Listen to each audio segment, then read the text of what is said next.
यदि आप पैर छुआते हो तो, यदि आप पैर छुआते हो तो हमारी छुआने की इच्छा नहीं है, हम छू लेते हैं, कोई फर्क नहीं पड़ेगा। यदि हम खुशी होते हैं, हम छुआना चाहते हैं, तो भजन नष्ट होगा, फिर पुण्य नष्ट होगा। यदि हम छुआना नहीं चाहते हैं, हमारी इच्छा नहीं है, और वो जो हमारे पैर छूने आ रहा है उसको पहले हमने प्रणाम कर लिया, हमारी इच्छा भी नहीं है, तो पैर छू भी ले तो पुण्य नष्ट नहीं होगा। तो पैर छूना प्रणाम करना एक ही बात है। लाखों लोग प्रणाम करते हैं, तो उन लाखों लोगों में हम अपने भगवान को देखकर प्रणाम करते हैं कि मेरे भगवान ही इन सब रूपों में, कोई पुण्य नष्ट नहीं होगा। और जब ये कि मैं इन सबसे श्रेष्ठ हूं, तो फिर भजनशील हो जाएगा। सोच है, अगर सोच बदल गई तो फिर आपका पुण्य नष्ट हो जाएगा, और सोच सही रही तो पुण्य नष्ट नहीं होगा। सब में भगवान है, ये उसकी श्रद्धा है कि वो आपके पैर छू रहा है, लेकिन आप इस योग्य नहीं है। आपको ये अंदर से होना चाहिए, मैं इस योग्य नहीं हूं, मेरे प्रभु ही सब में विराजमान। वो झुका, उसके पहले हमने प्रणाम कर लिया, बात बन गई। वैसे नहीं छुआना चाहिए, कोशिश करना चाहिए कि अपने कोई पैर ना छुए, और जब कोई जबरदस्ती कर ले तो उसमें भगवत भावना करके उसको प्रणाम कर लेना चाहिए। क्योंकि जब वृद्धि होती है और तमोगुण उससे मिल जाता है, तो हमें फिर भगवान में संशय होने लगता है, संसार की तरफ हमारी मनोगति होने लगती है। और जो सात्विक वृत्ति आती, जैसे नाम जप किया, सात्विक वृत्ति आई, तो सब समाधान मिल जाएगा। रजोगुण तमोगुण में समाधान नहीं, इसीलिए हम कहते हैं हर समय नाम जप करो। नाम जप निरंतर अभ्यास किया जाए तो रजोगुण तमोगुण शांत हो जाएगा, हमारे अंदर गुणातीत एक आनंद आ जाएगा, एक आनंद की अनुभूति हो जाएगी। और दूसरी बात है कि सबके जीवन में दो पार्ट आते हैं, कभी सुख कभी दुख, कभी संपत्ति कभी विपत्ति। तो संघर्ष में जीवन पूरा जीवन रहेगा, जब तक मनुष्य जीवन रहता है तब तक संघर्ष रहता है, हमको लड़ना पड़ेगा। तो नाम बल से, अध्यात्म बल से ही हम जीत सकते हैं। अगर अध्यात्म बल नहीं, तब तो संसार में फिर नष्ट ही हो जाता है प्राणी। इसलिए नाम जप करते रहिएगा, भगवान का अधिक से अधिक जो प्रिय नाम हो वो नाम जप करते रहिएगा, और भोजन सात्विक रखिएगा, और रजोगुण तमोगुणी विषयों से बचिए और लोगों से बचिए। जिन लोगों के संग से कुमति उत्पन्न होती है, ऐसा कुसंग का त्याग कीजिए। यो संगास त्यजति, यो महानुभाव सेवते, यो ममतास त्यजति, सतरति सतरति सतारयति। जो कुसंग का त्याग कर देता है, संत महापुरुषों का संग करता है और ममता रहित हो जाता है, वो भगवान के भजन के प्रभाव से वो सबको तारने की सामर्थ्य रख लेता है। स्वयं तर जाता है, दूसरों को भी तार देता है। इसलिए पवित्र भोजन पाओ, सत्संग करो, नाम जप करो, कैसी भी विपत्ति आए घबराओ मत, भगवान है ऐसा विश्वास मदद करें तो उनमें हम भगवान को देखें, और वो मदद कार्य जो हमने किया वो पुण्य कार्य है, उसे हम भगवान को समर्पित कर दें। बदले में उनसे हम धन्यवाद न चाहें। हमारे अंदर आकांक्षा होती है कि हम जिसको कुछ सेवा करते हैं वो हमसे कृतज्ञता प्रकट करे, लेकिन वो प्रतिकूल व्यवहार करें तो फिर दुख होता है। ये अध्यात्म नहीं है। अध्यात्म ये है, तुदीयम वस्तु गोविंदम तुभ्यमेव समर्पय। हे प्रभु, तन मन धन में जो भी आपकी सेवा हमसे बन रही है वो आपके द्वारा ही दिया हुआ शरीर है, आपके द्वारा दिया हुआ धन है, आपके द्वारा दी हुई बुद्धि है। तो हे प्रभु, वो आप स्वीकार करें। तो मनुष्य रूप में अंतःकरण में सबके भगवान विराजमान है, हम उन भगवान की सेवा करें तो बदले में हमको धन्यवाद की चाह नहीं होगी। वो हमसे जब प्रतिकूल व्यवहार करेगा तो हमारे हृदय में आनंद रहेगा कि हमने तो चाह ही नहीं था कि आप अनुकूल व्यवहार करें। और ये आपकी सत्य बात है कि जब आप किसी का परोपकार करेंगे, हित करेंगे, तो और उसके बाद जब वो उसका रूप देखेंगे तो वो रूप आपके प्रतिकूल होगा, तो फिर आशय नहीं होता है कि हमने ऐसा किया और ऐसा। तो हमें चाहिए कि हम वो भगवान से लें, मनुष्य से नहीं।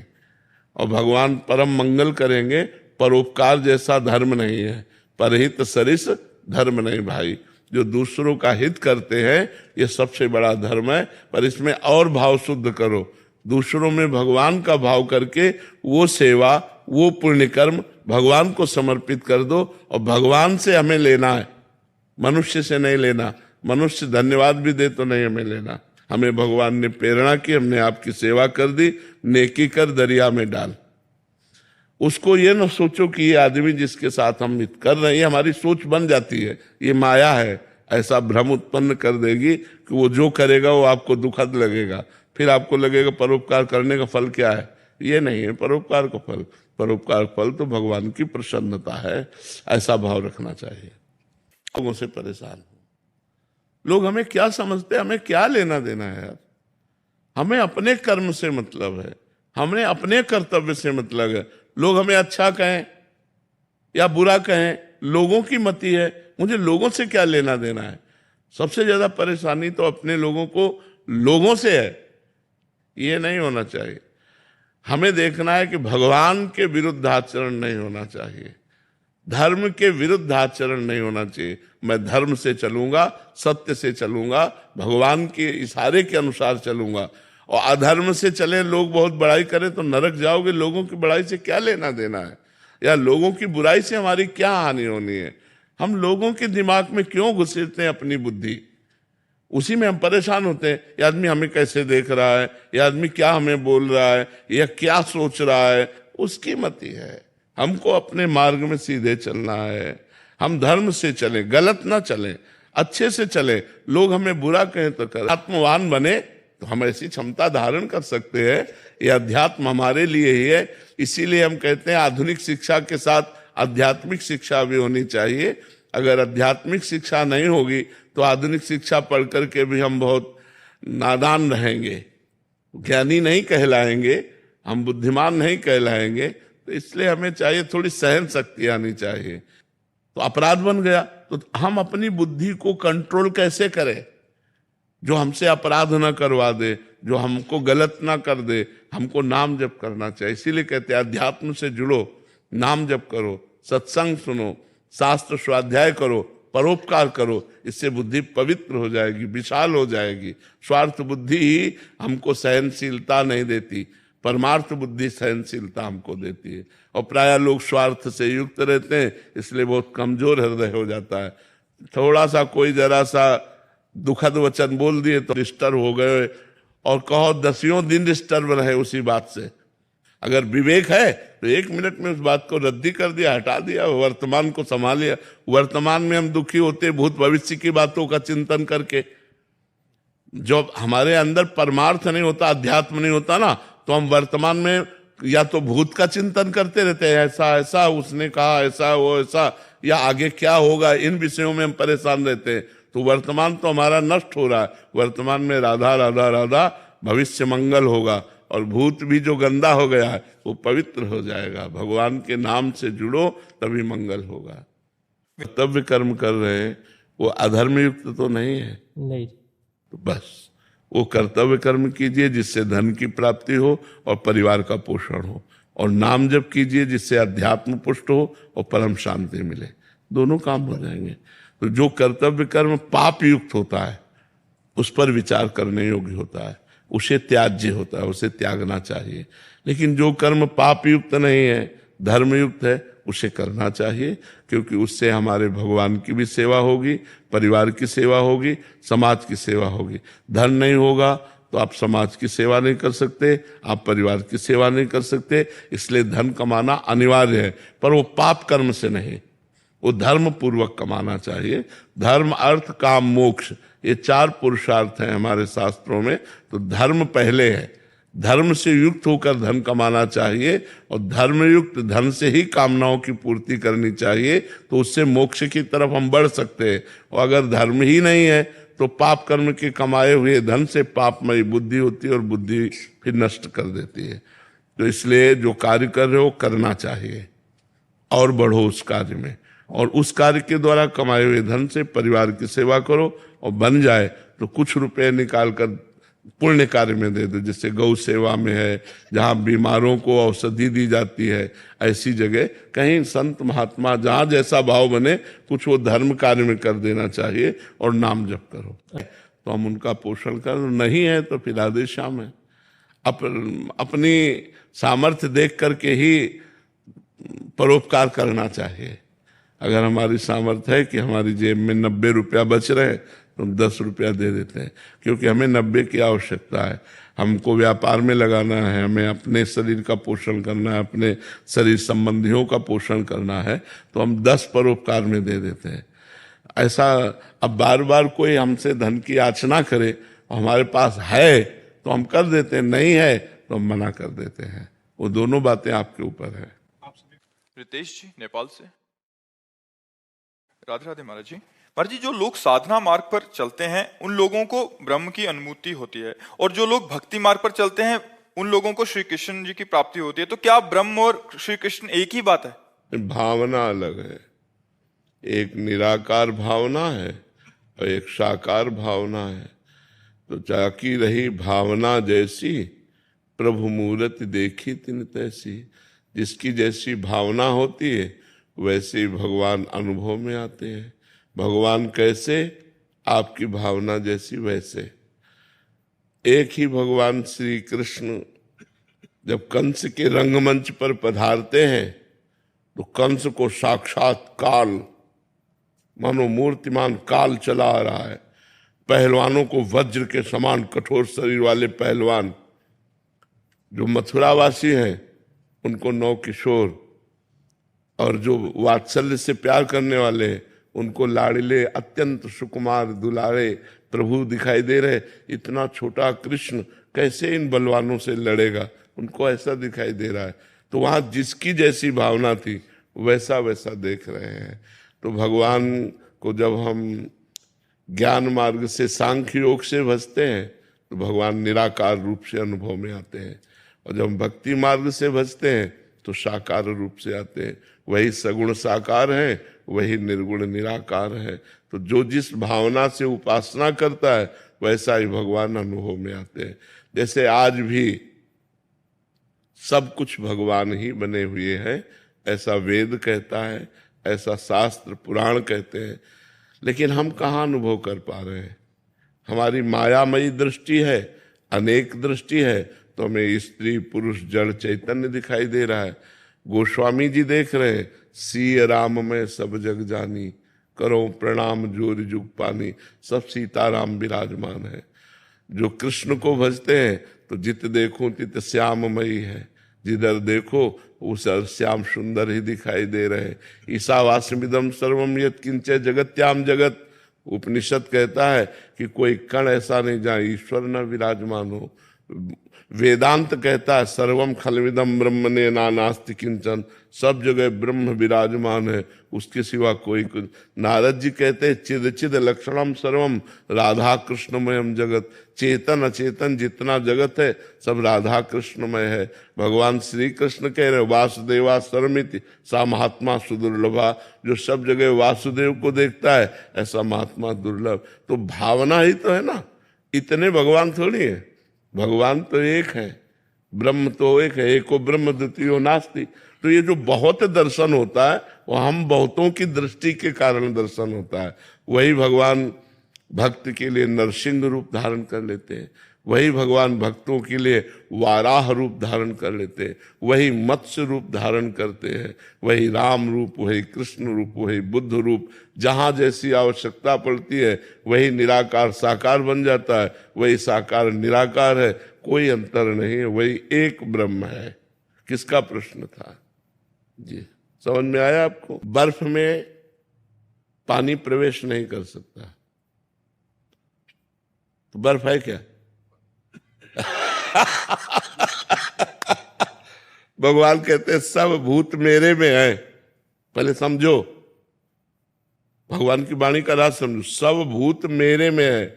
मेरे में है का मतलब मैं ही सब भूतों में बनाऊं, और मैं किसी में प्रवेश नहीं करता, क्योंकि वही बने हुए हैं, तो प्रवेश क्या करे? समझ में आ रहा है कि नहीं? और उसी को इशारे से बता रहे कि वासुदेवा सर्वमित, मैं ही सब कुछ बना हुआ हूं। तो चतुराई समझो, शब्द की चतुराई समझना है, शब्द की जो गूढ़ता है उसको समझना है। भगवान ही सब बने हुए हैं, इसलिए भगवान उसमें प्रवेश नहीं करते, क्योंकि भगवान ही पंचभूत बने हुए, इंद्रियाणाम मनश्चास्मि, भगवान ही मन बने हुए हैं, भगवान ही प्राण बने हुए हैं, भगवान ही जीवन है, भगवान ही आत्मा है। तो प्रवेश किसमें करें? दूसरा कोई हो तो उसमें प्रवेश करें, वही जब बने हुए हैं तो उसमें प्रवेश क्या करें? जैसे हम कह दें कि पानी बर्फ में प्रवेश नहीं करता, तो है क्या वो बर्फ?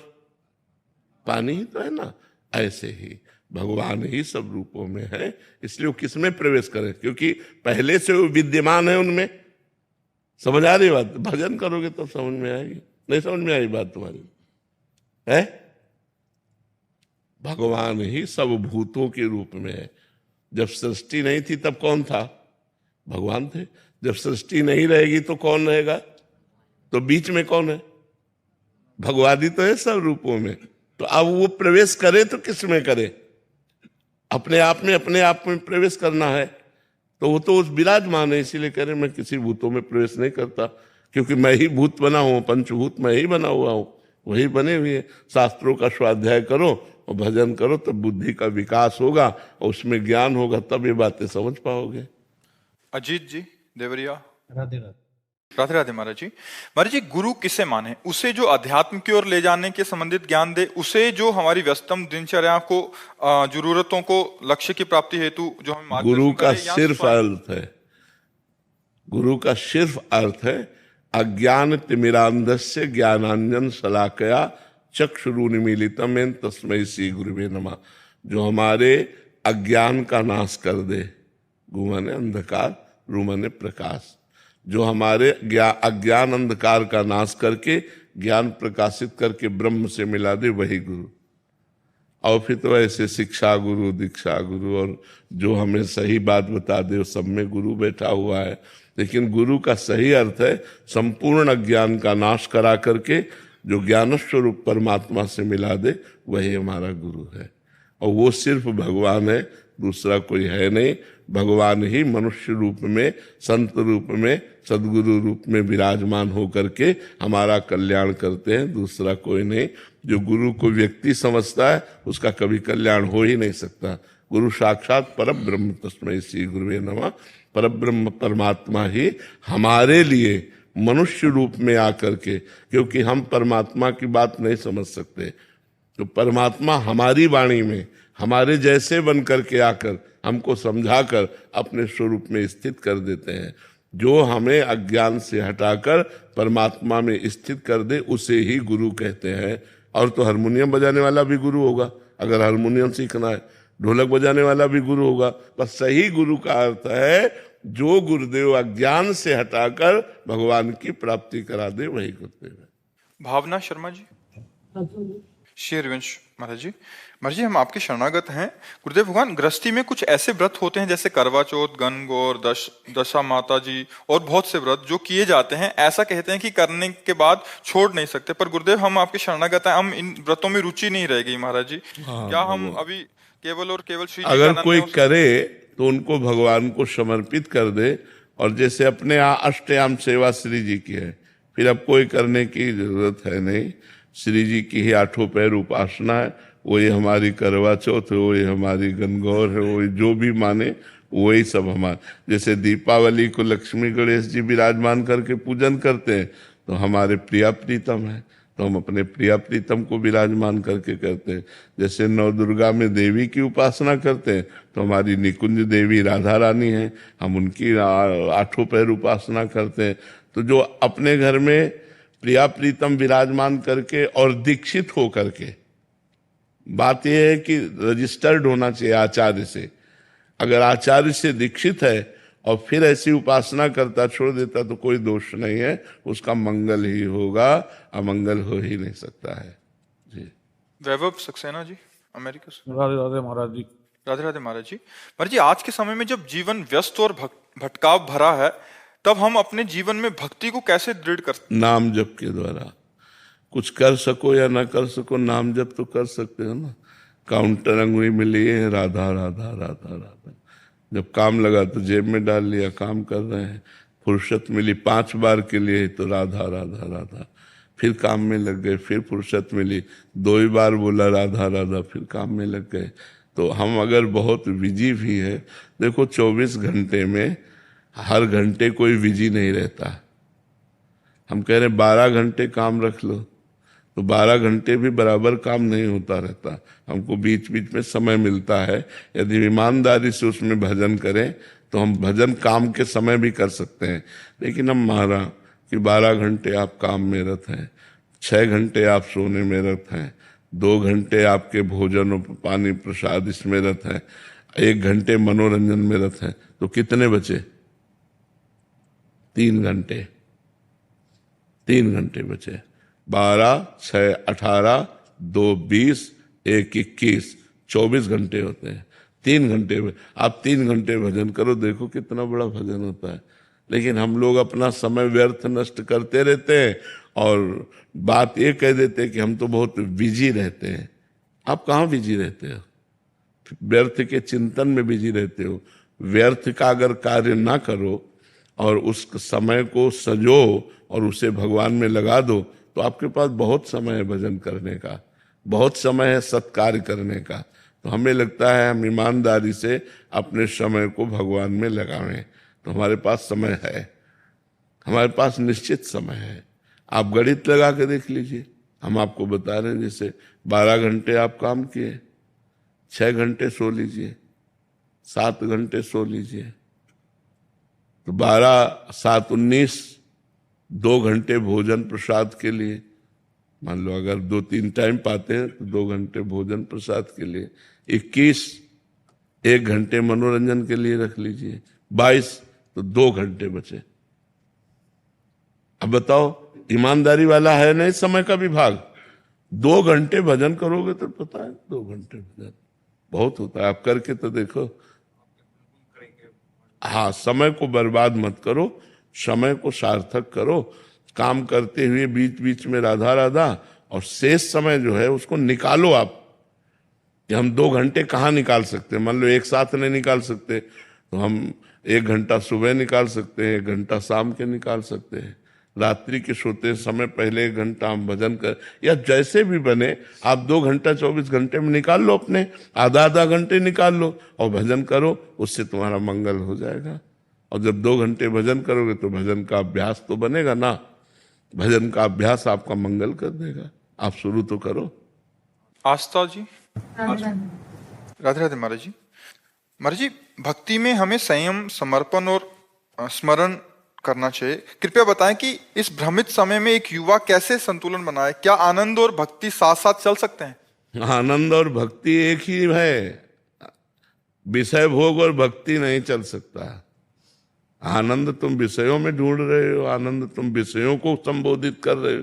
आनंद नाम भगवान का है, जो आनंद सिंधु सुख राशि, सीकर तैत्रय लोक सुपासी, सो सुख धाम राम सुनामा। आनंद भगवान का नाम है।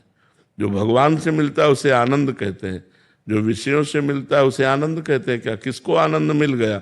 हर विषय भोग रहे हो, तुम आनंदित हो क्या?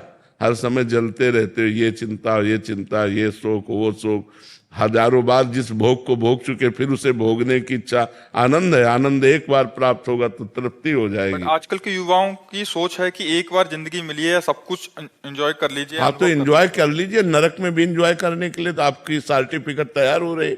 मनमानी करोगे तो यहीं जेल चले जाओगे। तो मनमानी आचरण करोगे, एंजॉय करोगे तो नरक है। शास्त्र विरुद्ध आचरण करोगे तो नरक है, भोगना पड़ेगा। अब मनुष्य शरीर मिला है, इंद्रियों को संयम में रखकर पाप कर्म ना करते हुए, भगवान का भजन करते हुए, अपने कर्तव्य का पालन करते हुए, समाज सेवा करते हुए, माता पिता की सेवा करते हुए अच्छे बनो। ऐसे नहीं कि तुम मनमानी आचरण करते रहो, मनमानी भोग भोगते रहो, मनमानी पापाचरण करते रहो। इसलिए मनुष्य शरीर नहीं मिला, मन को मारने के लिए मनुष्य शरीर मिला है, मन को विषयों में फंसाने के लिए नहीं मिला है। जी, 2 सोच है इसमें महाराज जी। अभी क्या भक्ति का आनंद क्या होता है ये तो पता ही नहीं है महाराज जी। पहली बात तो संसार में विषयों का आनंद है, वही जो सुख मिल रहा है उनको तत्कालिक, उसी की आनंद मान रहे हैं। इसलिए महाराज जी बहुत भ्रमित हो रहे हैं कि क्योंकि ये सुख का बारे पता ही नहीं है, आनंद के बारे पता नहीं है, उसमें तत्कालिक अगर इसमें सुख होता तो आप लोग तृप्त हो जाते। क्या आज तक तृप्त हुए? क्या आप विचार करके देखिए, क्या तृप्त हुए, मन शांत हो गया आपका? मन अब कहने लगा आपको चुना था न चाहिए मोरे? कुछ देर के लिए तो हो जाता है महाराज जी, फिर कुछ अगले देर दिन के लिए नहीं होता, वो कुछ देर के लिए कामना शांत होती है, उसका सुख होता है, भोग का नहीं होता। जैसे हमारे अंदर भूख लगी और भोजन पा लिया तो भूख की कामना शांत हो गई, तो थोड़ी देर के लिए वो शांति से मिली, दूसरी कामना जागृत हो गई, तीसरी कामना जब तक समस्त कामनाएं का त्याग नहीं होगा तब तक शांति और आनंद की प्राप्ति नहीं होगी। नहीं, तुम्हारी बात क्या है, जिनके पास भोगों का साम्राज्य था वो भी अतृप्त रहे, वो भी तृप्त नहीं रहे। महाराज ययाति ने अपने पुत्र की जवानी भोगी 1000 वर्ष लेकर, तब उन्होंने लिखा कि भगवान से विमुख पुरुष को संसार की समस्त स्त्रियां, जौ, धान्य, संपत्ति सब दे दी जाए तो भी वो तृप्त नहीं होगा, क्योंकि भोगों में सुख नहीं है। अगर सुख होता तो आप लोग हो सुखी हो जाते ना। कहाँ सुख है? अब भी तो सुख की खोज कर रहे हो, नहीं कर रहे हो? अब भी सुख की चाह में भटक रहे हो। वो सुख मिलेगा भगवान के चरणों में। जब तक भगवान का आश्रय नहीं लोगे तब तक मन शांत नहीं होगा, और जब तक शांति नहीं तो सुख कहाँ रखा हुआ है। तो भक्ति आनंद प्रदान करती है, भगवदा आनंद, न कि विषयानंद। भक्ति शास्त्र सम्मत विषयों को भोगते हुए प्राप्त की जा सकती है। जैसे धर्म पूर्वक एक पुरुष को स्वीकार किया पति रूप में तो आजीवन उसके प्रति समर्पित, एक पत्नी को हाथ ग्रहण किया, पाणी ग्रहण किया, आजीवन उसको अपना प्यार दे दीजिए, और संतान उत्पत्ति, उसकी पढ़ाई लिखाई के लिए धन कमाइए, धन से परिवार का पोषण कीजिए, नाम जप कीजिए, आनंद की तरफ बढ़ रहे हैं आप। कोई ज्यादा मेहनत की बात थोड़ी है, भाव बदलना है। अब पराई स्त्रियों से गलत आचरण करो, शराब पियो, मांस खाओ तो नरक जाओ, सब तभी तो हमने कई बार आपको सुनाया है कि ब्रह्मा जी ने सतयुग, त्रेता, द्वापर, कलयुग चारों को बुलाया और कहा हमने नरक बनाया है, तो नरक में भी कुछ लोग जाने चाहिए। तो सतयुग ने कहा हमारे राज्य में नहीं जाएंगे, त्रेता ने कहा हमारे राज्य में नहीं जाएंगे, जैसा बड़े भैया चलेंगे वैसे ही हम चलेंगे। द्वापर से कहा, द्वापर ने कहा कुछ उपाय हम करेंगे कि आपकी आज्ञा का पालन हो। जब कलयुग आया तो उन्होंने कहा जैसे बड़े भैया ने कहा हमारे राज्य में कोई नरक नहीं जाएगा, ऐसे हम वादा करते हैं कि हमारे राज्य में कोई स्वर्ग या भगवान को प्राप्त करेंगे। कोई बिरले ही होंगे जो पराय स्त्री की तरफ गंदी दृष्टि न रखते हो, जो पराय धन की चाह न करते हो, जो मांस न खाते हो। ये सब लक्षण नरक जाने के। त्रिविधम नरकस्येदम द्वारम नासन मात्मनः कामः क्रोधा तथा लोभा तस्मादित्यम त्यजेत। ये नरक के द्वार हैं, काम, क्रोध, लोभ, मद, ये सब नरक के द्वार है। मनमानी आचरण करोगे तो फिर भोगना पड़ेगा। अभी तो छूट है, जो मन आवे सो कर लो, पर सदा सदा के लिए बना रहे, इसका कोई अनुभव होता है? तुम्हारी सोच कितनी। माँ के गर्भ में 9 महीने रहे, 1 सेकंड का भी अनुभव है? हमें बताओ, हम लोग सब माँ के गर्भ में रहे 9 महीने, 1 सेकंड का भी अनुभव है? वो बुद्धि है जो इसी जन्म के अनुभव को भुला दे रही। क्या अनुभव कर लोगे? अगर भगवान का अनुभव नहीं हुआ तो विषयों का अनुभव तो विस्मरण कराने वाला है। इसमें कौन सी सात्विकता है?